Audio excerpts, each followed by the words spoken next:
libro de San Mateo, capítulo 14, verso 21. Libro de Mateo, capítulo 14, verso 21. Y dice así: los que comieron fueron como 5,000 hombres, sin contar las mujeres y los niños. Con estas palabras vamos a arrodillarnos para orar.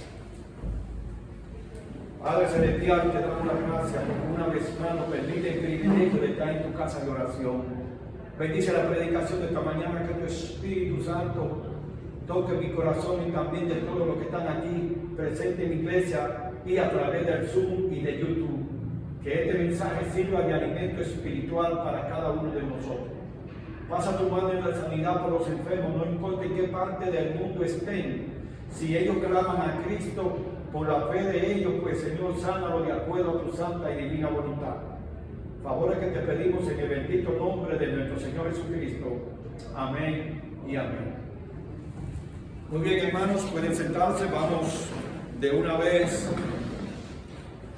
con el tema de esta mañana, el cual es titulado Su presencia lo cambia todo.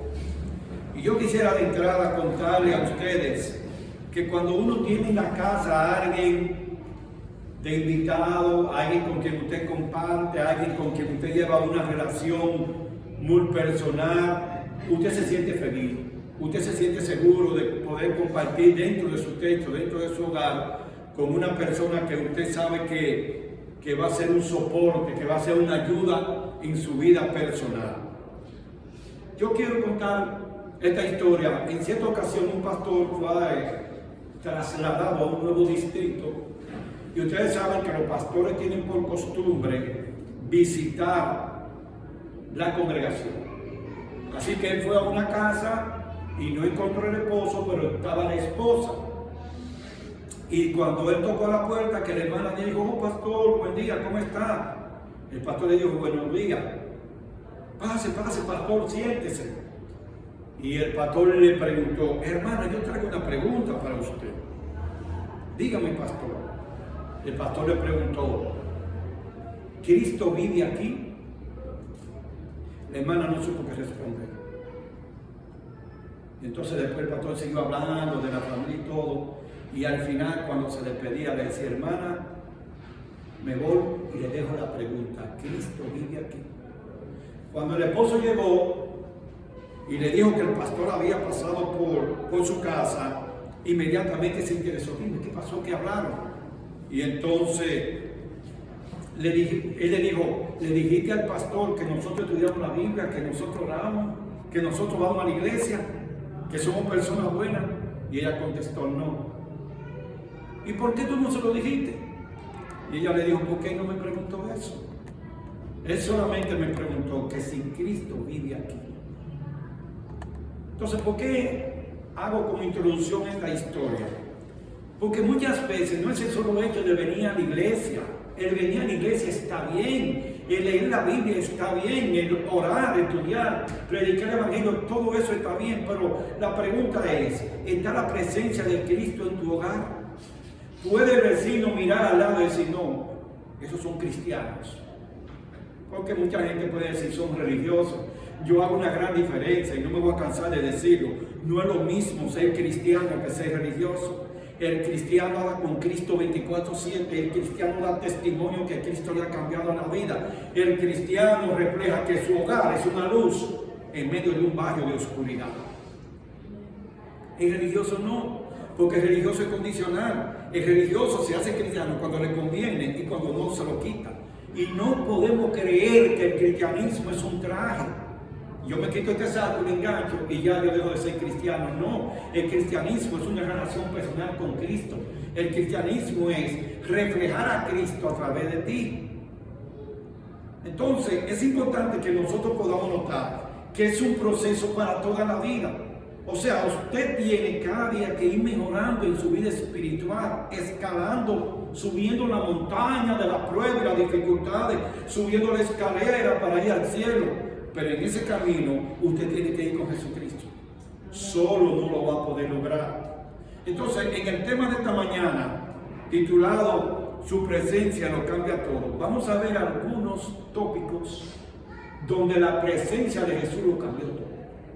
Si Jesús no hubiese estado ahí, se estaría contando otra historia.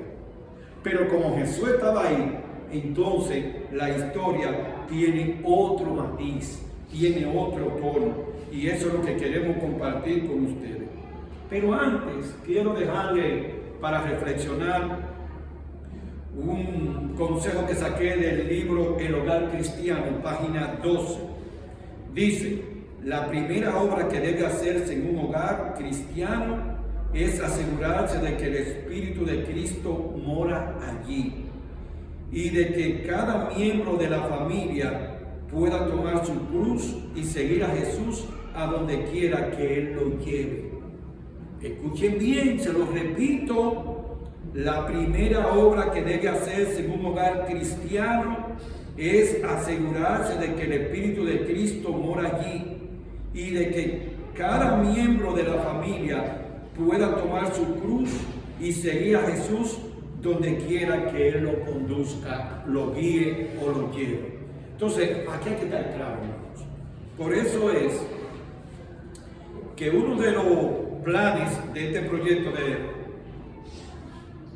Cristo, Ministerio Cristo mi Señor, y yo se lo decía al doctor Santilé, y se lo he dicho a la princesa, y se lo he dicho a varios de ustedes.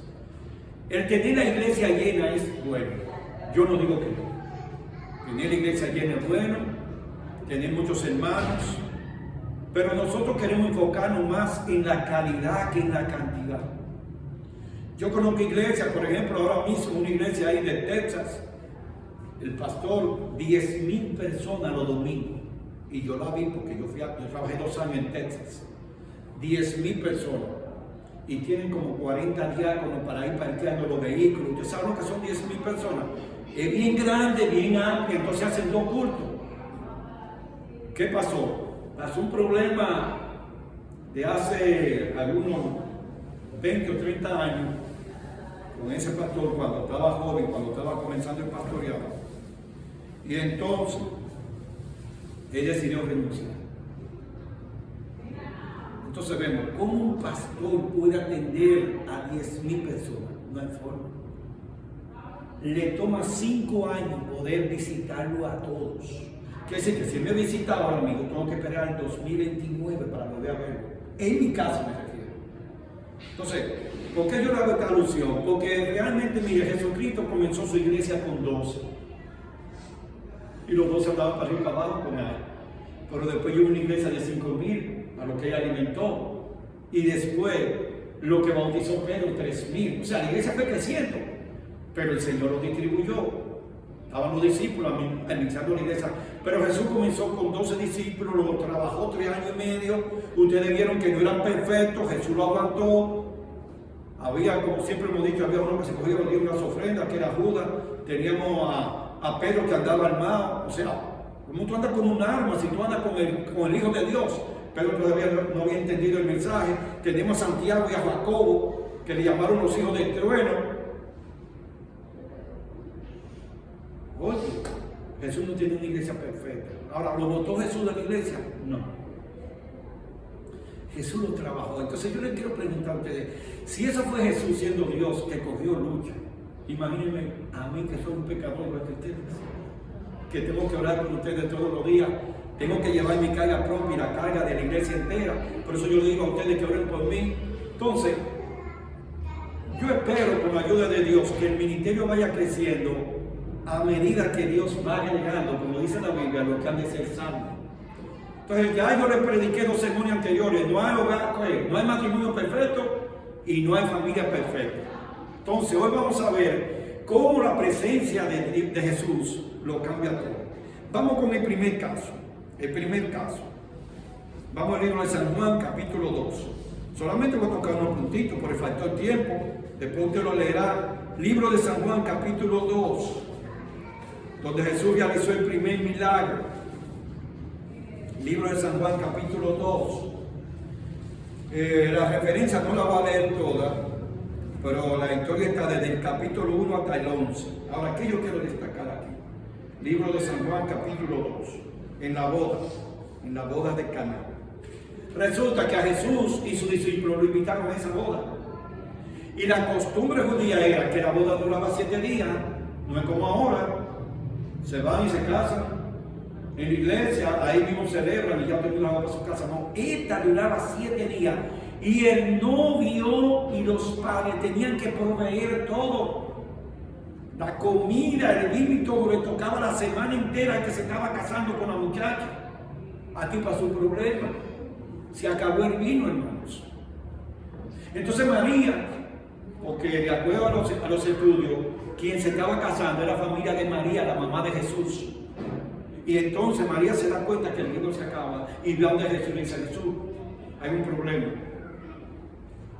O sea, ya María había reconocido que su hijo no era un hijo normal, que era Dios en persona. ¿Por qué ella le pide que resuelva ese problema? ¿Por qué no se lo pide al suegro? Al papá del novio, o al papá de la novia. No, le dijo Jesús: hay un problema. Entonces Jesús va a ver la situación y entonces ¿qué hace? Le dice a los siervos: llenad las tinajas nuevamente con agua. Y aquí Jesús realiza su primer milagro: convertir el agua en vino. Ahora yo quiero hacer una aclaración, porque andan mucho por ahí diciendo: no, porque yo me puedo beber una copa de vino porque Jesús también brindó vino. Pero vámonos a hablar científicamente, salgámonos de la Biblia un minuto. El vino que se vende es un vino fermentado, ¿no? Que necesita un proceso de un tiempo largo para pasar de la fruta de la uva al vino y después fermentarlo. Y lo guardan en barriles. El vino que Jesús mandó a servir no tuvo ese proceso, por lo tanto no se fermentó y por lo tanto no tenía alcohol. Porque fue convertido ahí en vino el agua y servido a los que estaban en la boda. Número 1. Número 2. Si Jesús prohíbe el que se consuma alcohol, ¿ustedes creen que entonces Jesús no va a brindar la boda? No, por favor, Jesús no se contradice. Ahora, ¿por qué dijeron los comensales, los que estaban ahí? Oigan, llaman a los encargados del novio y le dicen: oye, todo el mundo en la boda brinda el mejor vino. Sin embargo, tú has dejado el mejor para el final. ¿Por qué sería eso? Bueno, se pueden dar varios casos. Ya estaban tan borrachos que no podían distinguir el vino primero y el segundo, pero ellos dijeron que este está mejor. ¿Por qué? Porque Jesús le brindó un jugo de uvas, le brindó un vino saludable, no con alcohol. Así que no importa lo que usted diga, usted no va a encontrar una referencia bíblica que indique que Jesús brindó vino con alcohol. Además, vamos a la lógica: si lo brindó ahí mismo y no hubo tiempo para fermentarlo, ¿cómo usted me dice a mí que fue vino con alcohol? Ahora, yo lo que quiero destacar aquí que si Jesús no hubiese estado ahí, el novio hubiera pasado la vergüenza más grande de su vida. En esa cultura no se permitía: ay, se acabó el vino, pero estamos en 36 días, faltan 4. Qué vergüenza. Si eso es ahora, ¿qué será cuando se case? O sea, los judíos eran claros en eso: no podía faltar vino. Pero en esta ocasión faltó. Ahora, ¿quién hizo la diferencia? La presencia de Jesús. Jesús hizo que esa familia que se estaban casando no pasaran vergüenza. Y la fiesta siguió normal. Y Jesús hizo un milagro también. ¿Para qué? Para ir preparando a sus discípulos. Los discípulos vieron que Jesús dijo: ya sírvalo. Por ahí no le echó ningún químico, no le hizo nada. Sírvalo. Y lo sirvieron. Y ahí está la gran realidad. Entonces, aquí vemos bien claro que ellos alabaron el milagro de que Jesús convirtió el agua en vino. Y es importante que nosotros también tomemos eso en cuenta. Miren lo que dice el versículo 7 de Juan 2. Jesús le dijo: llenad de agua estas tinajas. Y las llenaron hasta arriba. Entonces les dijo: sacad ahora un poco y presentadlo al encargado del banquete. Y se lo presentaron. Cuando el encargado del banquete probó el agua hecha vino, sin saber de dónde era, aunque sí lo sabían los sirvientes que habían sacado el vino del agua, llamó al esposo, oiga bien, al que se estaba casando, y le dijo: todo hombre sirve primero el buen vino, y cuando han bebido mucho, el que es inferior, sin embargo tú has reservado el buen vino hasta ahora. ¿Por qué digo eso? Porque él era el encargado de todo, de servir, y llamó, como dice al esposo, o sea, al novio de la novia que se estaba casando. Entonces vemos aquí que ¿quién hizo la diferencia? Nuestro Señor Jesucristo. Vamos al segundo caso. Mateo capítulo 14, donde fue la lectura bíblica. Mateo capítulo 14, donde fue la lectura bíblica. Vamos a ver otro caso aquí, ¿qué pasó? Mateo 14. Señores, Jesús se había pasado el día entero predicando el Evangelio. Y la gente se fueron, ¿qué? Agregando a la predicación de Jesús. Eran como las 6 de la tarde. Y le dicen los discípulos a Jesús, despáchalo, porque se está haciendo de noche para que se vayan a comer por ahí, a descansar. Y Jesús le ha dicho a ellos, dale vosotros de comer.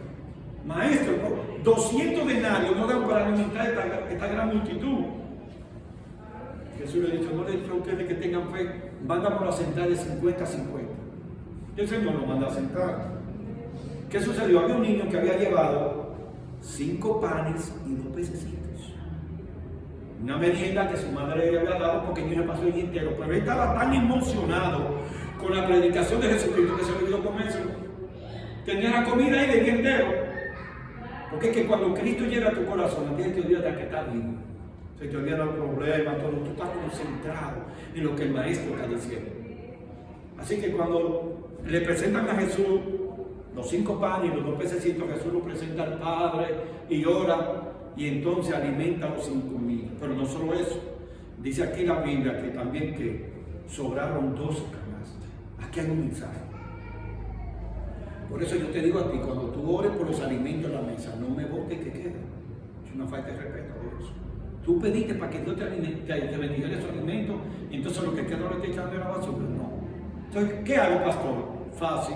Sírvete lo que te vas a comer y deje el otro sin usar, porque ese otro se puede guardar, pero que tú usaste ya no. Entonces muchas personas, vamos a bendecir los alimentos, después que comen, botan lo que queda. Entonces vemos aquí que Jesús no permitió eso. Jesús dijo, recojan lo que quedó y guárdenlo, porque esa multitud va a tener hambre el otro día. Y el Señor guardó 12 canastas o cestas, como usted quiera llamarle, una muestra que cuando Cristo te da los alimentos te lo da en abundancia.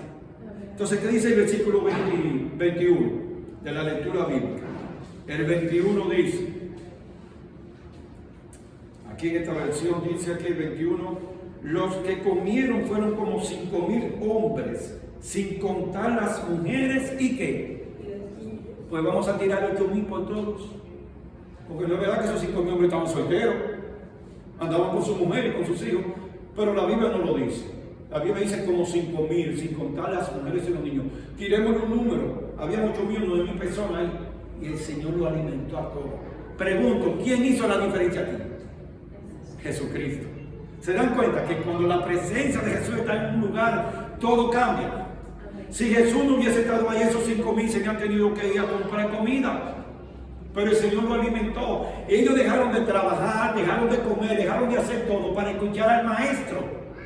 Y entonces el Señor lo compensó. Durmieron todos a la intemperie porque no había cama para tanta gente.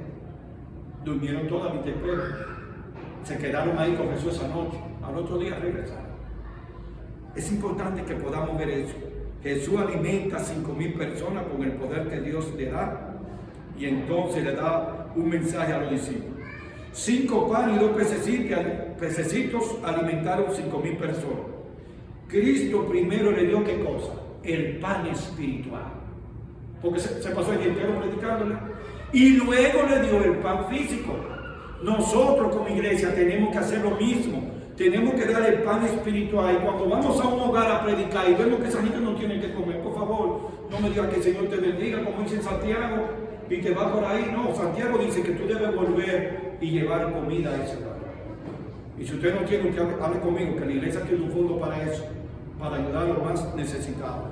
Otro caso, vamos al libro de San Juan nuevamente, capítulo 11. Avancen conmigo. San Juan, capítulo 11. Otro caso donde la presencia de Jesucristo hizo la diferencia. San Juan, capítulo 11.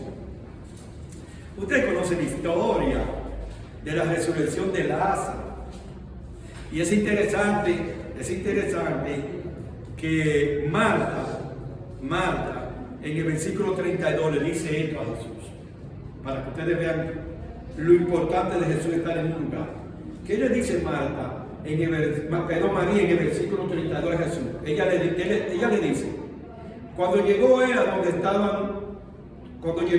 estaba Jesús, al verlo se postró a sus pies diciéndole, Señor, si hubiese estado aquí, no habría muerto ¿quién? Mi hermano. Es decir, María está reconociendo que si Jesucristo hubiera llegado 2 días antes, Lázaro no muere. Pero aquí es donde se pone grande el título de este sermón. La presencia de Jesucristo lo cambia todo. Porque Jesús le dice a ella, no te he dicho que si crees, todo es posible. Es decir, ten fe en mí, que aunque tu hermano esté muerto, yo lo voy a resucitar. Entonces, una familia que estaba amargada, dolida, triste, llorando porque había perdido un familiar, ahora viene Jesucristo y cambia todo el panorama, hermanos. Y es que Jesucristo lo cambia todo. Cuando Jesucristo vive en tu hogar, el hogar cambia. Cuando Jesucristo vive en tu corazón cambia. Cuando tú llevas a Jesucristo al área donde tú trabajas, el área tiene que cambiar, porque la presencia de Jesús lo cambia todo. Entonces vemos aquí cómo Jesús resucita a Lázaro y la familia feliz le da a Jesús la gracia. Habían venido familiares de lejos, los vecinos, estaban las plañideras, algo increíble. No sé si hoy en día existe todavía, pero en ese tiempo había mujeres que le pagaban para que lloraran sin que el muerto fuera familia de ella. Eso es una cultura entre los judíos, le llaman plañideras. Se sentaban a llorar ahí a todo lo que da y no eran familia del muerto y cobraban por eso. Yo espero que hoy en día no aparezca eso, que una gente vaya a un velorio a llorar por lo que le van a dar, pero en ese tiempo, en esa cultura existía eso. Pero cuando Jesús resucita a Lázaro, todo eso cambia. Todo eso cambia, porque Jesucristo cambia la vida, Jesucristo cambia el ambiente, Jesucristo lo cambia todo. Y ahora esta familia se goza al ver a su hermano resucitar. Ahora, yo le he predicado en otro tema. ¿Por qué Jesucristo duró más de 4 días para ir de Lázaro? Porque si él llegaba antes de Lázaro morir y Lázaro muere, los judíos van a decir que él se combinó con la familia para resucitarlo. Y como en la ley judía estaba establecido que después de 4 días el cuerpo comienza a descomponerse. Escuchen el milagro grande que hizo Jesús. Entonces Jesús esperó 4 días. Le dijo al discípulo, vamos para allá.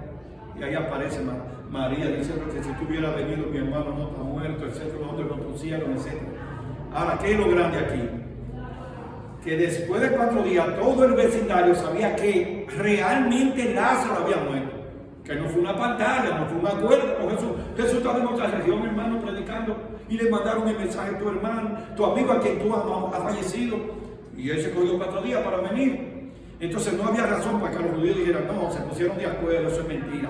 Por eso todo el pueblo se asombró al ver cuando Lázaro sale de la cueva. ¿Y por qué? ¿Y por qué él sale vendado? Y Jesús decide desatarle y dejarle ir. ¿Saben qué? El pecado es comparado con la muerte. El pecado te ata.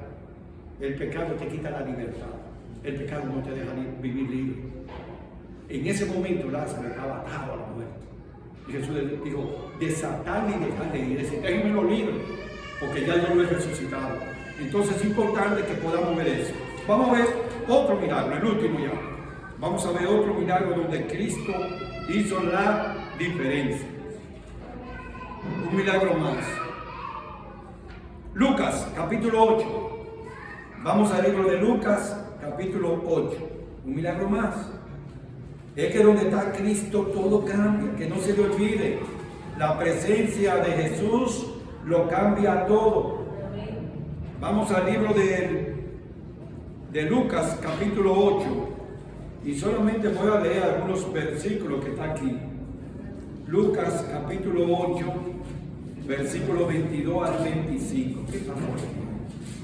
Este sí lo voy a leer completo porque son pocos versículos. Lucas 8, 22 al 25 dice: sucedió un día que entró en una barca con sus discípulos y les dijo: pasemos al otro lado del lago. Y partiendo hacia el otro lugar, iban navegando, y mientras eso sucedía, Jesús se durmió. Y se desató una tempestad de viento en el lago, y se anegaban y peligraban las barcas. Vinieron los discípulos a Jesús y le despertaron diciendo: Maestro, Maestro, mira que perecemos.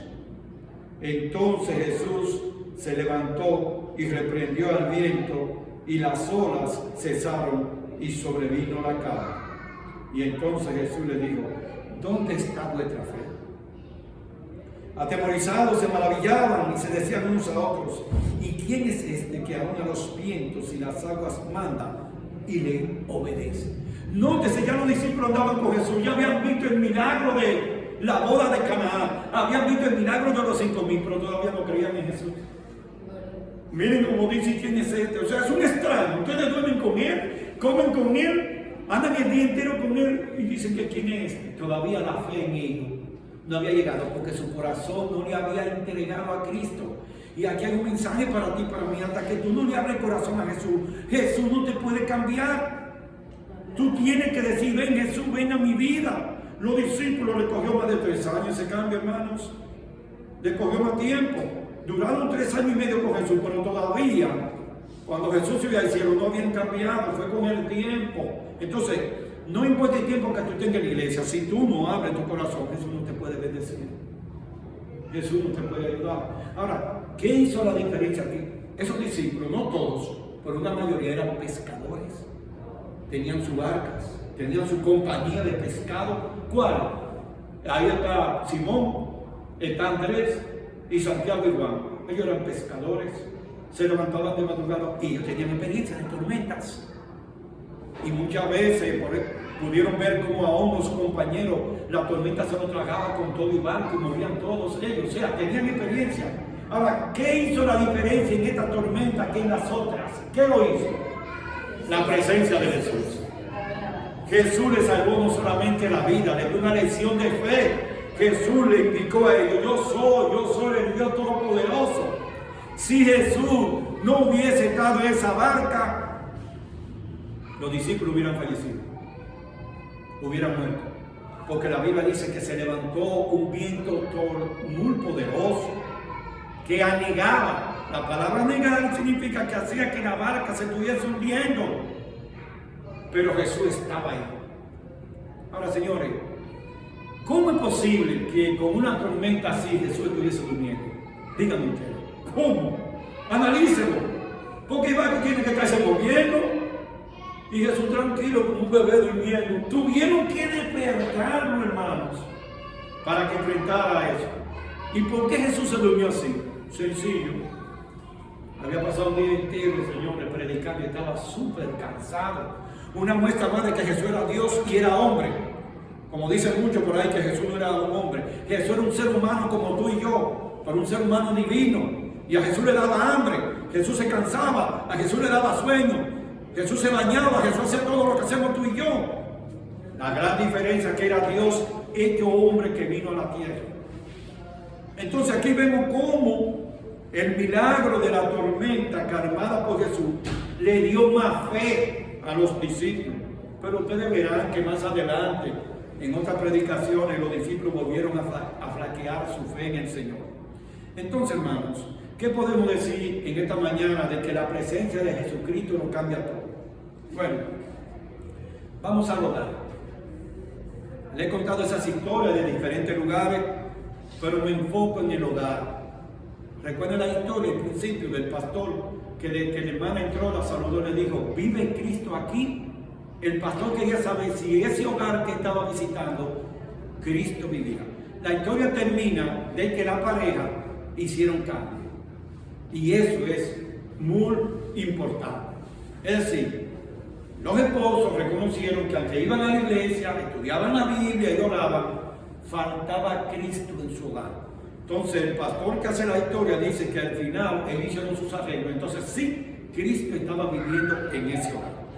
Y yo quisiera que nosotros también aceptemos esa invitación de que Cristo viva en nuestro hogar.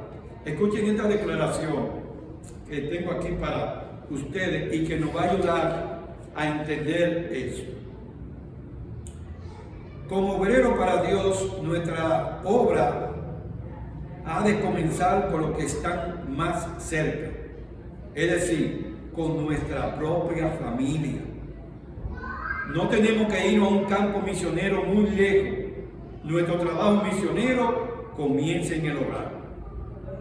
Nuestros vecinos y amistades también deben ser incluidos, pero primeramente debemos ser ejemplo en la casa para luego serlo en el vecino, en el trabajo y en la sociedad.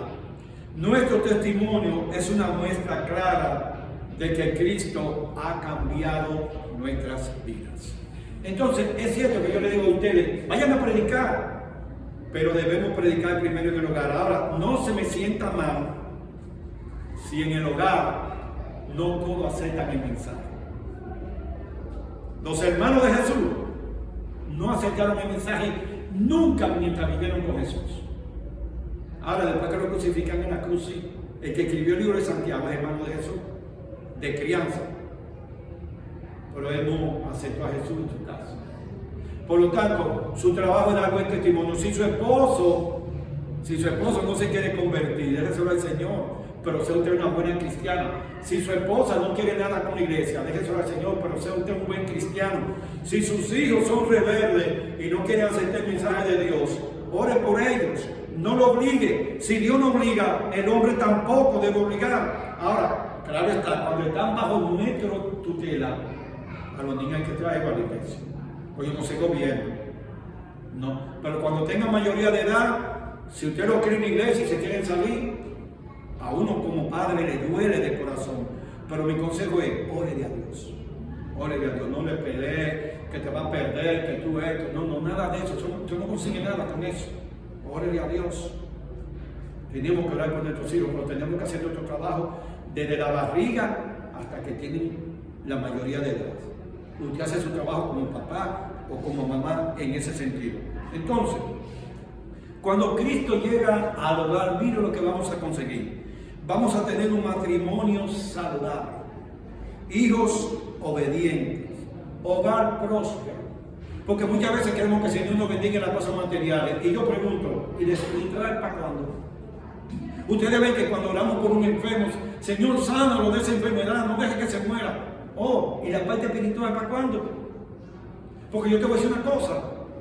La diferencia entre tú morir sano o enfermo para ir al cielo, ¿tú sabes cuál es? Que tu salud espiritual esté acorde con Dios. Si tú estás bien espiritualmente hablando, te puedes morir sano o enfermo y el Señor te va a dar la vida eterna. Entonces, de las dos, la más importante es la salud espiritual, pero ¿a cuál le ponemos importancia? A la física. Ay, Señor, levántamelo de esa cama, tiene un mes ahí que no se levanta. Y yo te pregunto, ¿y tú estás orando para que cuando Él se levante de ahí sea una nueva criatura en Cristo Jesús? O sea, tenemos que orar por las dos partes, la espiritual y la física, hermanos. También dice aquí que cuando Cristo está en el hogar, hay respeto, hay amor y consideración entre todos. Es decir, esposo, mamá, hijo, etc. Y la otra bendición es que cuando Cristo está en el hogar, la dirección del Espíritu Santo en los corazones de la familia es una bendición. ¿Qué dije? La dirección del Espíritu Santo en los corazones de la familia es una bendición. Para finalizar, quiero decir, hermanos, que la presencia de Cristo lo cambia todo. Invitemos a Cristo en nuestra vida, invitemos a Cristo en nuestro hogar y realmente seremos cristianos. Así que voy a pedir a la congregación aquí que se ponga de pie para orar.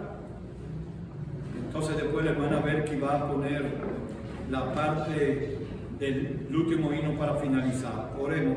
Señor, es cierto que en nuestro hogar no hemos invitado a Cristo como Él se lo merece. Pero sabemos, Padre, que la vida cristiana es un caminar. Nos falta mucho tiempo en esta tierra. No sabemos cuándo Cristo venga.